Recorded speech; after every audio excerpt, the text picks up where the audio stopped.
as speculated, we were able to confirm that Kamala's Black grandmother that she showed us in that picture died in 1960, before Kamala was born. I can show you right now her death certificate. Let's take a look at Beryl's death certificate, which confirms. As you can see there, it says that she died in July of 1960. It also tells us on the right-hand side, you guys will probably have to zoom in on this, but she died of a uterine infection, uterine fibroids due to a hysterectomy. It has her listed as 39 years. That's actually a couple of years off from 1917, so somebody may have gotten their math wrong here. But you once again see that it lists her birthplace as St. Anne.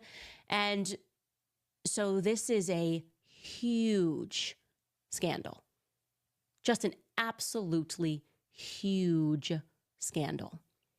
Kamala Harris published in her book that she was standing next to her Grandma Beryl. But Grandma Beryl died in 1960, 4 years before Kamala Harris was born. So who the hell is the real Beryl? Who is that woman standing next to Kamala Harris? And do you know what I noticed about that woman standing next to her? She looks a lot like the woman that Kamala claims in her book is her great-grandmother, Iris. Now, that's Iris Finnegan. Here's the book with my great-grandmother, Iris Finnegan, in Jamaica.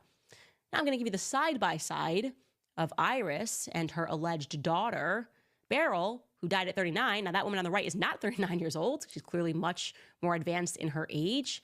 I mean, we know black don't crack. I mean, that's just a scientific fact. So I would put that woman on the right-hand side, who she tried to pass off as Beryl, and I think is the exact same person. I would say that that woman looks to be about 65. And then it looks like she's more advanced on the left-hand side. The great-grandmother, that's the same person.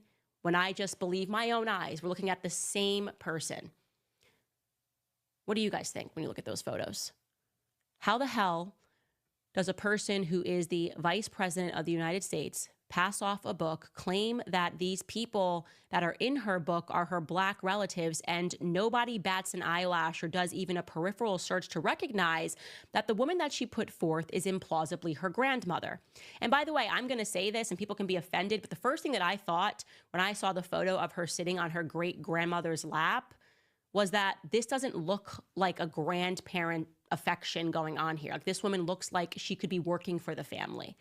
Quite literally, I thought to myself, this woman looks like she could be the help. And I thought that because there's a lack of affection there.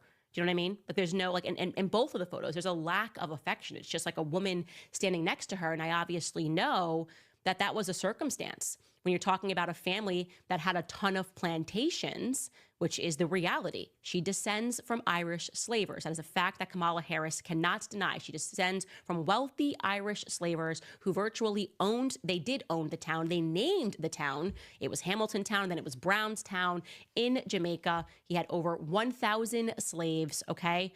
It would follow that there would be help around the house. And I'm just going to